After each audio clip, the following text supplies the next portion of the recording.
which were built into the elements that create shapes and sizes like crystals. Okay, well, let me ask you a question. You said you those also indicate design at the molecular level when those elements were designed. If you have a deck of cards, is it possible to shuffle those cards randomly and end up with them in sequential order? Indicate design. Okay, so wait, question for you about your organization. Can you just let me talk for a second? Because I think I have a good point. I think I have a good point. You said you need intelligence to have organization. Organization absolutely can't happen at random, is what you're saying. No, you can't. Randomness cannot produce organization. Okay, so let me ask you a question then. You have a deck of 52 playing cards, right? Yeah. Now you shuffle them. Is it theoretically possible to have them arranged in sequential order after randomly shuffling them? No, it is possible. No, it's not. No, it is. There's like a 1 in 2 trillion chance of it happening. Well, that's functionally zero then. Well, but it's not zero. And in this universe, you have an infinite amount of time. There is a certain in this point gigantic amount of where you have what's space, called a we have all functional different zero. combinations of things At 10 to the minus 32, you might you've eventually got get something that zero. actually happens. No, it's not zero. There's a very distinct difference between 0 and 10 to the negative 32. Functional zero is a mathematical term, sorry. Functionally zero. There is a term, functional zero. Oh, but that's different. Okay, but if you have this infinite universe that has all the time in the world to work with, okay. Well, the universe goes back. I do know that. No, you don't. Because if it were infinite, the spirals on the galaxies would have filled out. They would not be spiral arms. They would be filled out into a disk. I would have to say that's extraordinarily debatable, and we have very little information to support. That's an astrological fact, but after 2.5 rotations, spiral arms essentially become distinct, not distinguishable in terms of spiral arms. So let's go back to that. Let's go back to that initial example. You're saying the universe that it would infinitely old. One thing, it wouldn't exist anymore.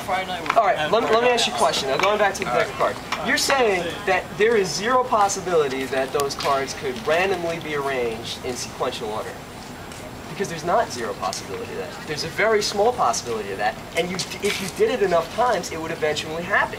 Which is very similar to how life likely developed. The universe had all these different planets over billions of years. No matter how many times, to just combine. No matter how many times you shuffle that deck, the probability of it coming out in perfect sequential order is the same.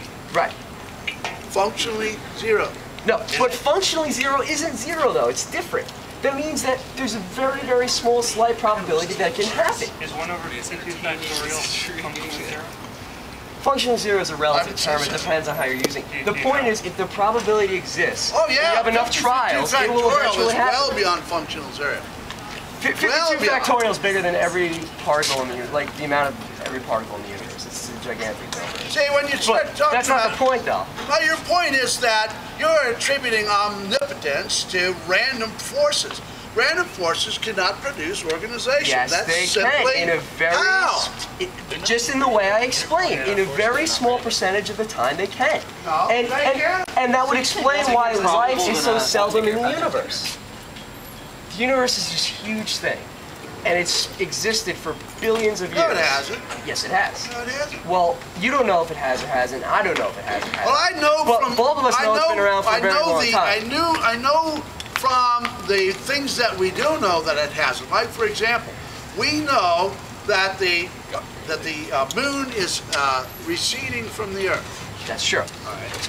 If the Earth were as old as they say it, if our solar system was as old as they say it is, the moon would have been in the, it's called the Rorschach radius. It would have broken up the moon, and the moon would be a ring. You're assuming a linear rate of recession. Well, that's all we know about is a linear rate of recession. There's actually a pretty substantiated theory that the moon broke up. We also know that the sun is shrinking at the rate of about 6 feet per hour. Again. If, indeed, the sun is shrinking at the rate of 6 feet per hour, as the measurements are correct, then if the solar system is as old as it was, it would be that the radius of the sun would be roughly the orbit of So now what you all right, so hold on. So would now there what you're be doing life is on the earth you're if the sun were that extrapolating. big? So what you're doing right now is you're extrapolating from an Based on what instantaneous we know. moment in time If you're to interested. figure out what happened That's a what very you're long time doing. ago, which is a lot like That's evolution. what you're So trying really, to do. you're trying to do the with exact your same thing that uniformitarians. evolutionists do. You are appealing to long ages to have some magical ability to create life from non-life. It's not a magical That's an ability. extrapolation. It's a very clear-cut ability. I think usually That's your not clear argument cut. is talked about like before the Big Bang, therefore the moon and stuff wouldn't